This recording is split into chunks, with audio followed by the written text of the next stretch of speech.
This is Karen with newclevelandradio.net, and it is time for Avoid the Maze, the journey through life. And my guest today is Shane Jacob. And, we all start out at some point in our life when we really think we know who we're going to be and how we're going to get there. And I don't know about you, Shane, but I didn't get here the way I thought I was going to. And that's okay because I can look back and see all the things that I've learned, some of the mistakes I made, but maybe they weren't mistakes at the time. But maybe as time went on, I could have looked at them as mistakes. But let's talk about your journey.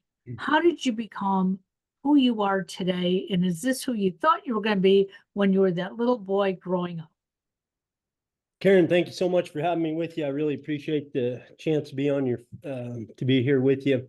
You know, it's kind of difficult to avoid the maze. We get kind of plopped into this earth, and it's like nobody gives us really a set of rules. We kind of get some basic rules, but it doesn't seem like it's a complete manual some of the time. And then as we go and progress and we get down through it and we pick some things up, I mean, I've looked back and I'm like, I wonder why nobody told me this stuff. Well, I think our parents, sometimes we look at all of our issues and like to blame them on our parents and everything, and maybe some of them our parents help cause and the people around us, but really they were probably doing the best that they could with what they had to do with at the time. And I mean, that's what we're doing. I think as we learn, we have an obligation to take what we've learned and use that and try to help other people so that they can stay out of the, to have a little bit of clarity for themselves, because the confusion, it's just it can be just so overwhelming really at a lot of times and points in life. I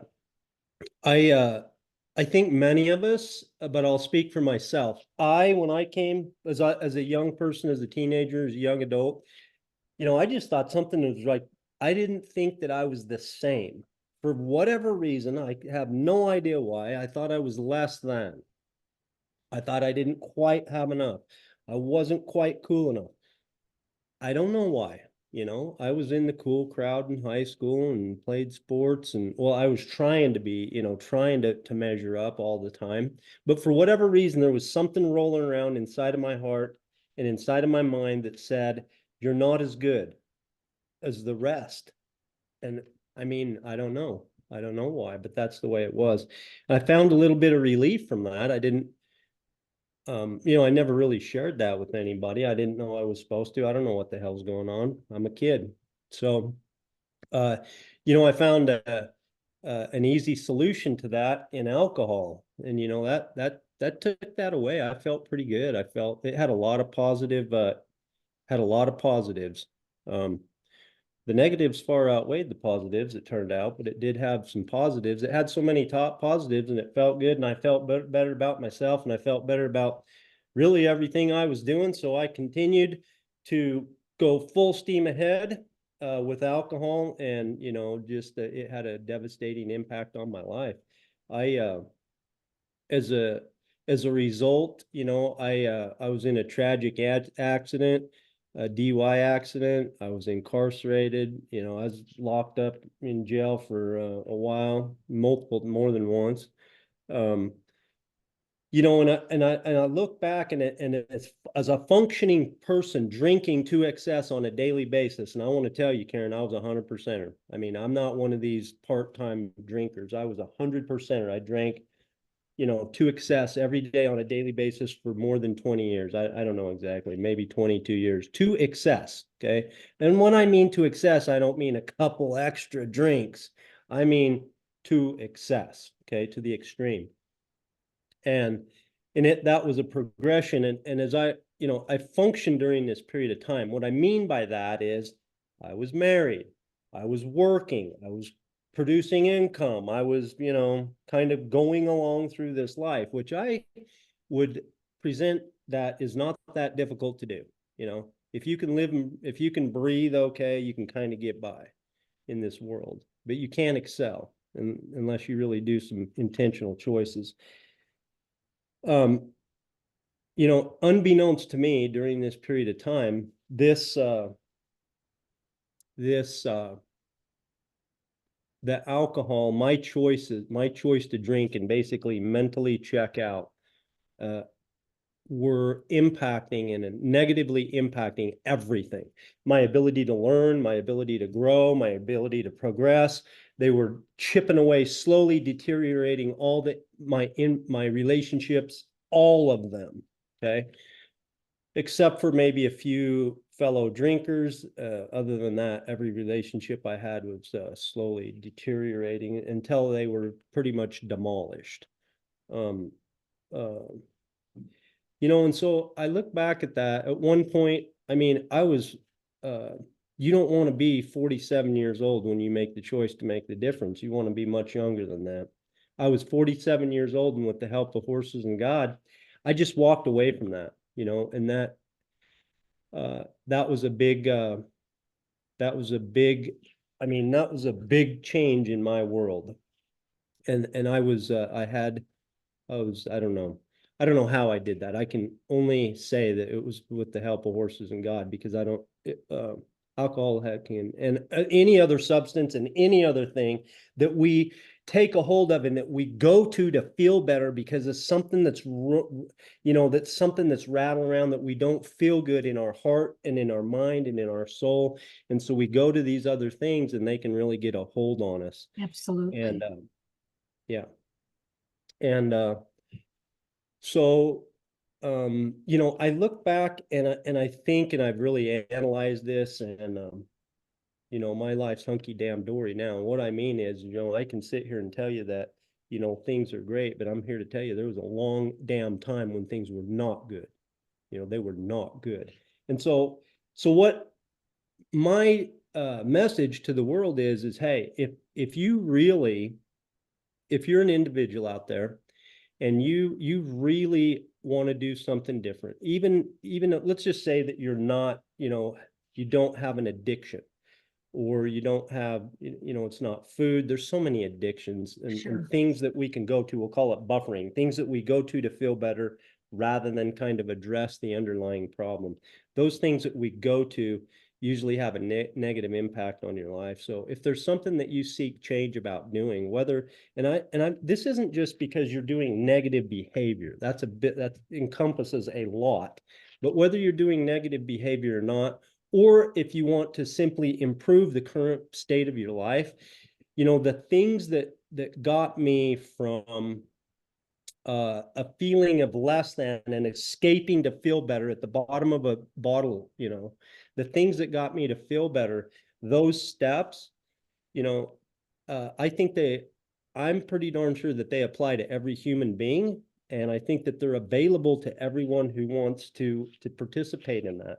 And it's just a couple, they're big, broad ideas that are big, and they accomplish a lot of things, but there's only a couple of them. There's 2 or 3 simple principles.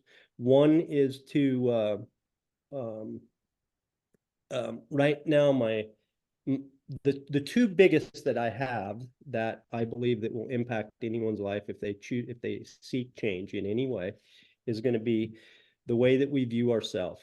So, and that's going to encompass your self-image, which would mean how you view yourself, your self-esteem, how much value you place on yourself, your self-confidence, how much faith and belief you have in yourself. I'm going to wrap this all into your personal view of self, all of those terms. Okay. So my self-confidence, the way that I view myself is number one.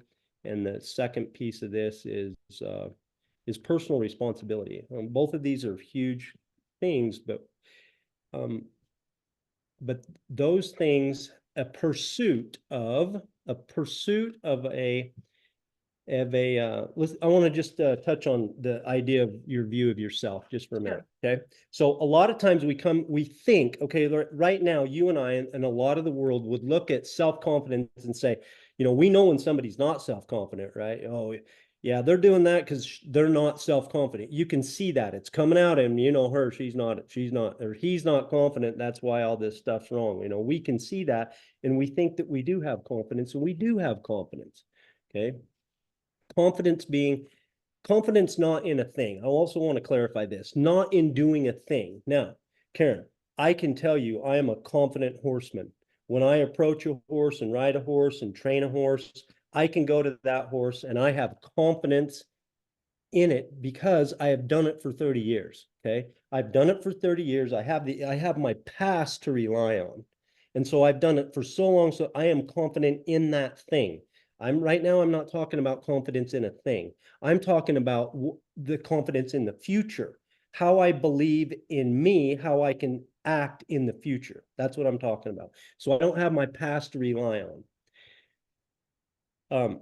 Those we get to choose how we think about ourselves.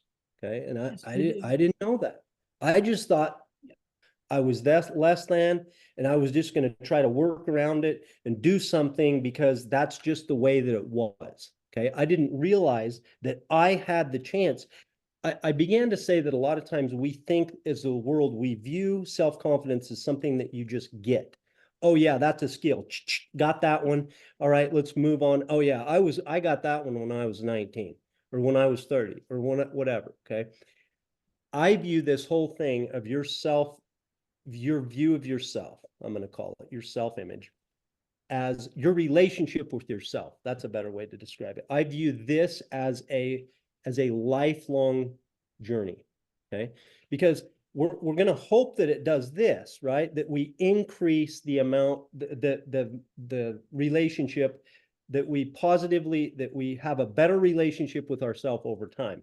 Okay. Right. But we know what happens, right? Life doesn't go just like, a perfect little graph like that. It goes, and then something happens, and then we have to kind of take and choose what we're going to do with this and push this back. And so I suggest and submit that if human beings that want change will commit to a lifelong, for the rest of your life, to a pursuit to improve the relationship that you have with yourself, there will be nothing that you can do that will have a more positive impact on anything, period. End of story.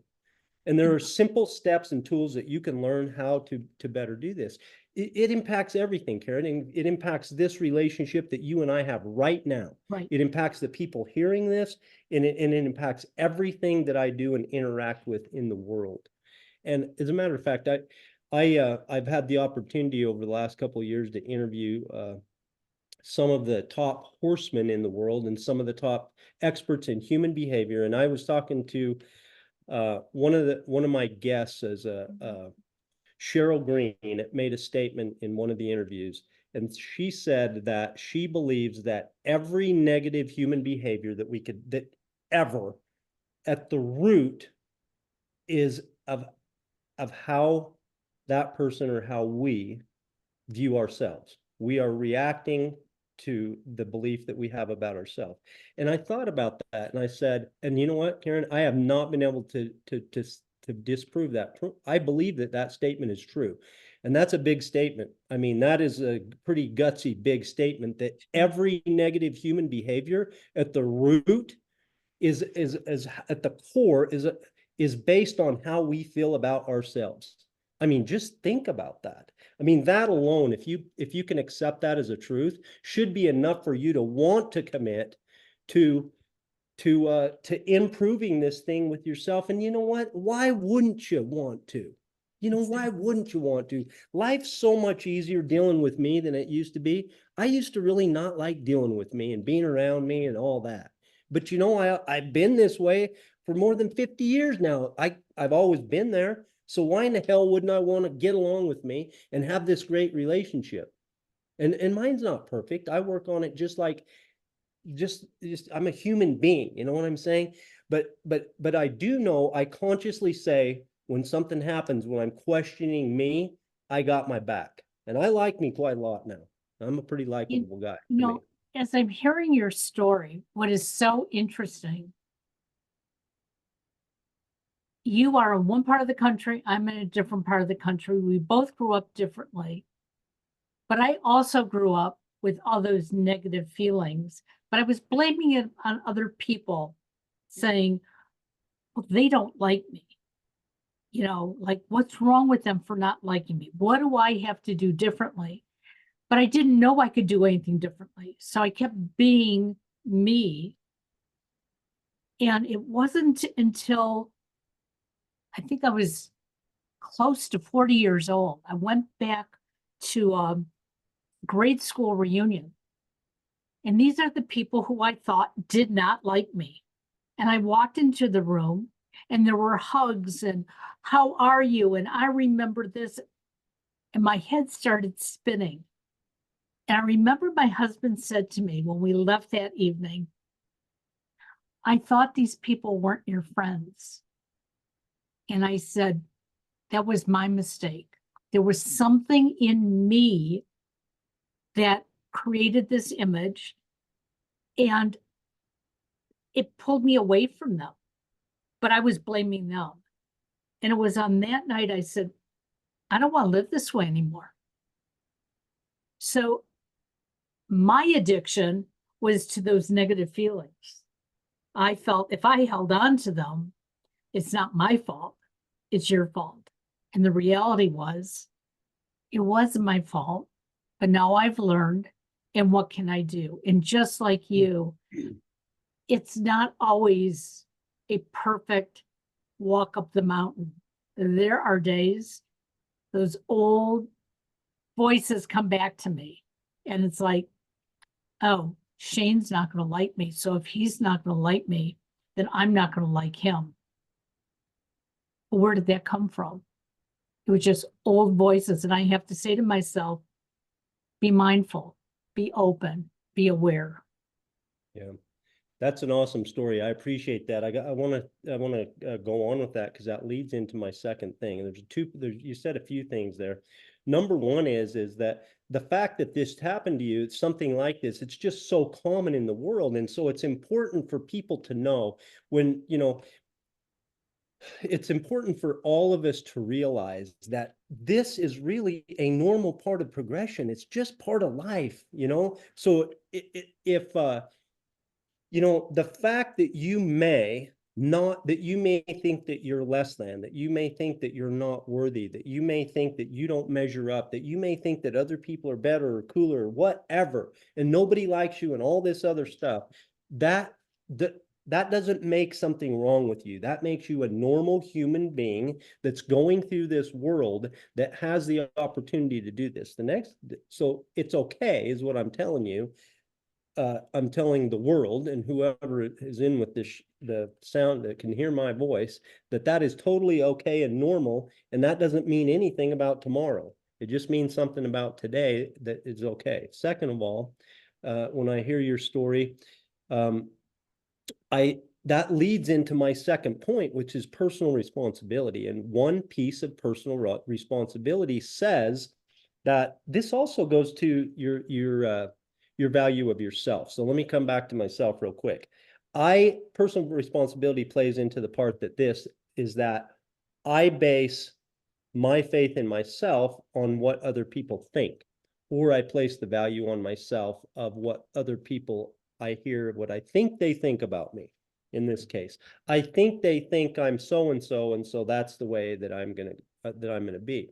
And basing our value on other people leaves us totally, completely dependent on someone else.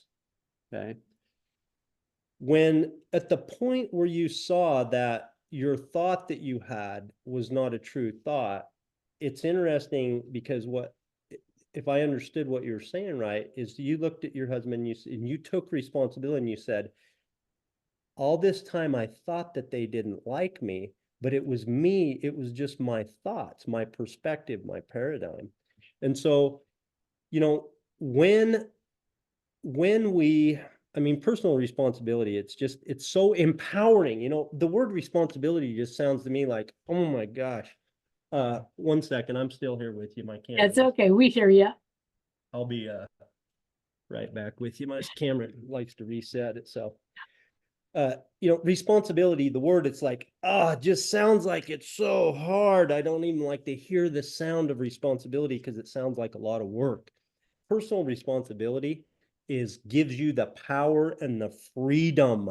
It is such a freeing and empowering thing, because what happens, just like in your story, when you realize that what's going on with you is up to you and not somebody else, I mean, just think of what you could think of yourself. If you could choose to think about you whatever you wanted to think about yourself, what if you could believe about you whatever you wanted to believe, whatever it is? And it would be a belief and a thought that you, what if you could just simply forget the belief? That's the next step. What if you could simply think whatever you wanted to think about yourself?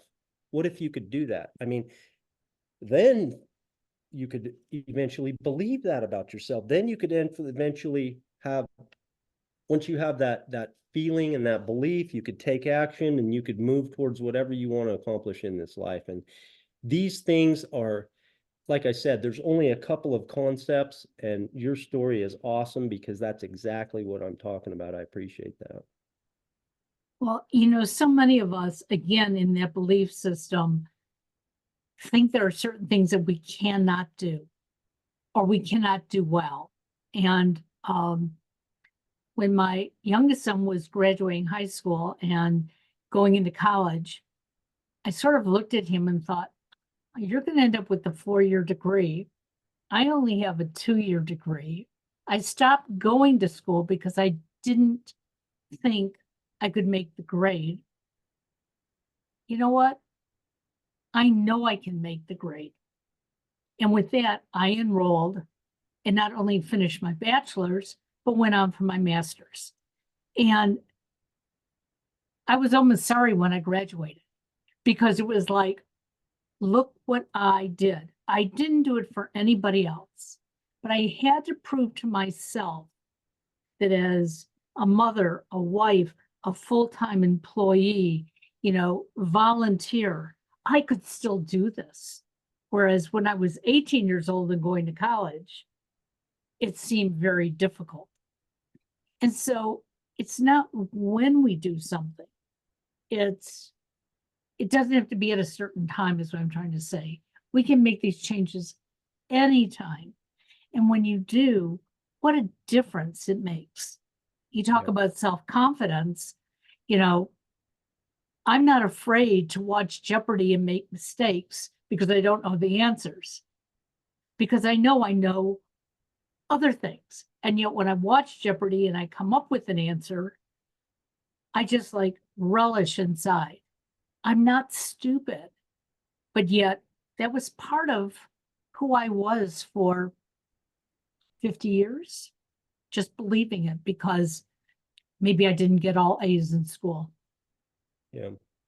Then so if you just take a look at your story, you said, well, as far as when you were making the decision to continue on after your 2-year degree, this is the decision point that I'm talking about. Okay. A lot of us, this is the critical point, because you didn't have your past to look to. You couldn't look back and say that, I've already done this. I've already got a 4-year degree. I got this. It'll be no problem. You had to look to your belief, to yourself in the future and say, I'm going to give this all I got. I believe I can do it. And even if I fail, I'm still going to do it. And I'm going to be okay. And I'm going to step forward. Then as you begin to do the process and have faith and exercise your courage, you begin to develop a little bit of capability. You go through a semester, you get decent grades. It's kind of building on itself. Now you're building your capability, and eventually you have a degree in your hand and you have your past you can look to say, now I have confidence in this thing. And that is the process. That the decision point right there is the key piece of, are we moving forward in the things that we want because we believe in ourselves, or are we stuck and stopped and not going for it? If it's in your heart and soul, I got one thing to tell you about this, and that is that I used to believe that the desires of our hearts were kind of selfish. You know what I'm saying? We need to suffer a little. We need to work harder and make more and provide more and protect more, and the things that I thought that a man should do. And by the way, I'm not saying that they shouldn't, but I thought that we needed to suffer a little, and that things that that were inside it that I wanted. They were just wants, they weren't needs. I thought that, I don't know if I deserve that. I don't know if that's a good idea. I don't know if I'm being fully responsible, if I'm meeting my duties and my responsibilities. And so, but I'll tell you one thing, Karen, that I've come to realize, and I believe that this is the truth about the desires of our hearts, that we've been given certain gifts, okay, as individual and unique human beings. And sometimes we look at that and we're like, well, I don't have any. I don't know what my gift. I don't have any gifts. I don't have any talents, whatever. I don't know. Everybody has some talents if you think about it. If you really look at it, you have something inside of you that's driving you. And usually if you look at what you want and what your desires are, you'll be able to find those things that your talents are, that you're either come easy for you, that you really want to do, that drive you, that's your passion.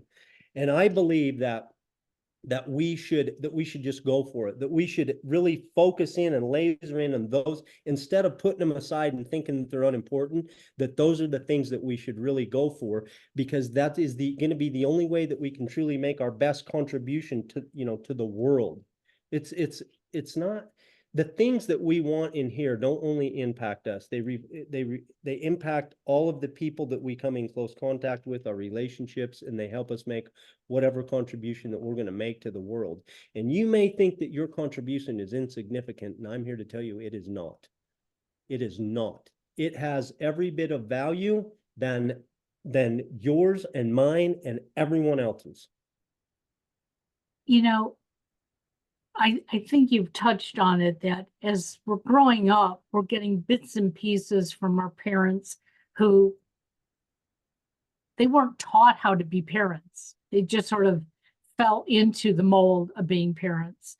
And maybe they tried to do things different than their parents, or maybe the same, and maybe that just doesn't fit. So we pick up all these things, and then if we live in a household with other siblings, each of us picks it up differently. So we're living in this household of all these different ideas and thoughts. But sometimes we sit back and we think, I'm the only odd one here. And I remember as a young child, I used to say to my parents, I know I'm adopted. Now, I looked like my father identically. There was no question I was his daughter, but my mind didn't go the same way theirs did. And I knew that from a young age. And I remember my older brother one day said to me, one day you're going to find out you were not adopted, that you really are my sister, that you have my blood going through you. And I said, when is that going to be? When am I going to feel as confident as you? When am I going to be able to do the things that you do? And he said, you're never going to do what I do. You're going to do what you do. And when that day actually came, it was like, how did he know this? And now I have this phenomenal relationship with my brothers. And I think back on all the things that my parents provided for us. And instead of looking back and saying, oh, that's why I'm the way I am. No, that's why I've been able to become who I am. Big difference. Yeah. That's an amazing piece of advice that your brother gave you. That that's really incredible to have. I don't know what age he was, but that's some serious wisdom right there. Yes. I can hear it and I can feel it. You touched on something, and that is that that a lot of us, were ashamed of. We all deal with shame. I'm not going to go too much into that right now, but we all have something that we've done that we're ashamed of, or we look at the broken road behind us and we just kind of shake our head in disgust and with ourselves and whatnot. And one of the best. I'm going to cite another interview I did with a man named Chad Foster. He's he wrote a book called Blind Ambition, and Chad lost his sight. He was born with good sight. He had normal vision, And he had a disease that by the time he was in his late teens or by the time he was 20, he was totally blind. And um, and as I sat with this man and interviewed him for the Horsemanship Journey, he told me his story. And his wife was there at the same location, and he also had a young son, an infant. And by this time, Chad's in his probably, I don't know, early 30s or something when I talked to him. And he told me, Karen, he said that he was grateful for his blindness. Now, and he said, and I said, I almost had to have him repeat that. You are grateful. How could that be? Because, and he said, because without it, he would not have been able to impact the people in the world that he's been able to impact and have the experiences and have all the things that he was proud of and all the changes that he has made in his contribution to the world. And I was sitting there, he's got this beautiful wife, he's got a young infant son that he has, by the way, never seen with his own eyes, telling me, and you know what, I know he believed it. I know that that was his belief, that he believed that he would not have been able to accomplish what he had or what he would continue to accomplish had he been able to have his sight. Now, the reason I bring that up is that we get to choose how we view our past. It's a choice. We get to make that choice. I can look back and say that I have a couple of choices. You heard my story. I can look at that story and say, I wasted a good fraction, a good portion of my life, of the best years of my life, or went down the toilet at the bottom of a bottle. That's option one. And I have millions of options. I can also choose to say that the choices I made in my past life gave me the experience and the wisdom and the things that I went through in the transformation that I did and the learning and the progression that I made allowed me to become the human being that I am today and helps me to be able to better manage the relationships that I have and impact the world in a better way in the future. And you know what? I get to choose whatever that is. And so do you. Yep. And so does everyone. You know, I understand this gentleman's thought process that this is the best thing that could have happened to him. He's okay with it. My youngest son was diagnosed at 6 years old on the autism spectrum. And I've said over and over again, one day he was typical, cute little 6-year-old boy. The next day, once he got diagnosed and went back to school, he was autistic. He was high functioning. If we had never gotten the diagnosis, he probably would be okay. I know he'd be okay because he's okay now. He went through a lot of hurdles for the first 20 years of his life. But he took those hurdles and learned from them, learned so well from them that even though he was bullied, even though he had this title over him that made people shy away from him, employers who didn't want to employ him because he had a disability, he took that and he just said, no, I'm going to prove that I can do this. He now lives 1,000 miles away, has a wonderful full-time job, and it's not a job, it's a career. They love him where he works. He misses being home, but he knows where he is home. Somebody asked him once, if you were given a pill and it would take your autism away, would you take it? And his answer is no, because it's who I am.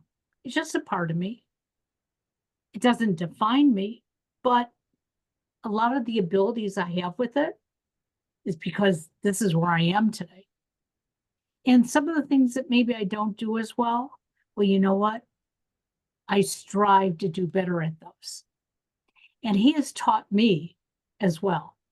When I see that, I start getting a little agitated with somebody who's not responding to me, I take a step back. we may not be talking the same language. We may not be hearing the same words. So I need to take a step back, find out more about them, be more mindful and aware. And that's what you're talking about, is that once we're mindful of ourselves, we are so much nicer to other people. Yeah, that's a great story. I appreciate that very much. Yep. And that's awesome. I'm happy for your son too.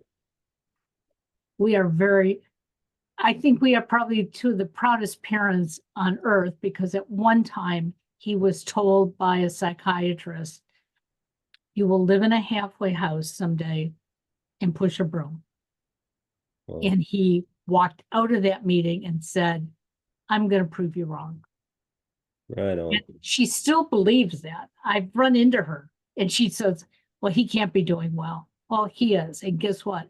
I'm even doing better because I didn't listen to you. I saw what could be and I worked towards the could be. Awesome. So Karen, yeah, well, go ahead. I was going to ask you, tell me about your foundation. It's called, Yeah, the Horsemanship Journey. Let me tell you a little bit about the Horsemanship Journey. The Horsemanship Journey is basically a concept that horses are kind of like people and kind of like this conversation. What they are is a relationship. The relationship is between man and horse, or man and woman and horse. And with horses, I mean, it's even more skewed than it is with people. And what I mean by that is this: when we view our relationship with horses and how we interact with horses, we put nearly 100% of the emphasis on the horse, right? It's always, everything has to do with the horse. It's always his fault, and why he's doing this, or if you and I've been into horses for a long time now. I wouldn't say 100%, but it's just weighted so much heavily towards the horse that a lot of times that we're not looking at the other 50% of the relationship. 50%. Here's the deal. It's the same as a relationship with my close relationships, okay? I'm half the deal. I can't control that horse. I can't control my wife. I'd like to a lot of times, but I can't. And same thing with the horse. We all want to control this horse. This horse has its own free will. We can encourage this horse. We have influence on this horse. And so, but we cannot control this horse. We need to understand that, and we need to say, what am I bringing to the table, instead of putting all the blame and responsibility and everything on the horse. And so what the horsemanship journey does is, well, we do a lot of things, but we help people with fear. But when it comes down to the root of what we are about an introspective look at ourselves, and making sure that when we show up in this relationship, when we interact with the horse, that we're bringing our best selves. Because of all the things that you can do to influence a horse's behavior, okay? What kind of a saddle, what kind of a bit, how much pressure you put here, what kind of a diet, what kind of a supplement, what kind of a blah, blah, blah, blah, blah, blah, blah, blah, blah, on and on and on. It goes for forever. Of all the techniques that we do. Of all the techniques that we do in training, even above that is what we bring inside of our heart and our soul. Because the thing of it is, Karen, those horses, you can't keep a secret. They know.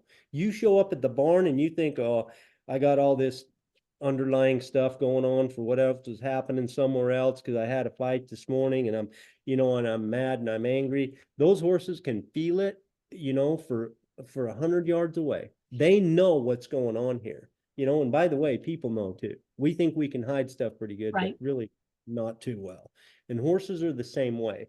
So what we found is that when we focus on ourselves, and we're not 100%, the horses have to deal, but we need to make sure that we're showing up with our 50%, with our best selves, and that we are, our mind and our thoughts and our emotions are in check and where we want them to be, and we're showing up in this thing with this horse as good as we can be. And when that happens, okay, instead of just showing up however the hell we show up and leaving the whole thing to the horse, it's incredible.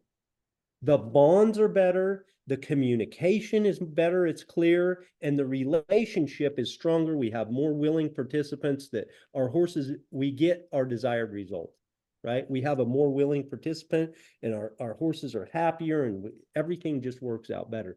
That's at the core of our message at the Horsemanship Journey, is basically personal responsibility. One of the two things that I'm talked to our big thing. So we have listeners all over the world. They obviously can't come directly to you. So how can they learn more about you and maybe find someone in their area that can help them if you can't? Sure. Yeah, appreciate that. I'm gonna give you one last quick message, and then Sure. I'll guide you here. And that is the last thing that I wanted to leave you with, if I could leave your listeners with, is this.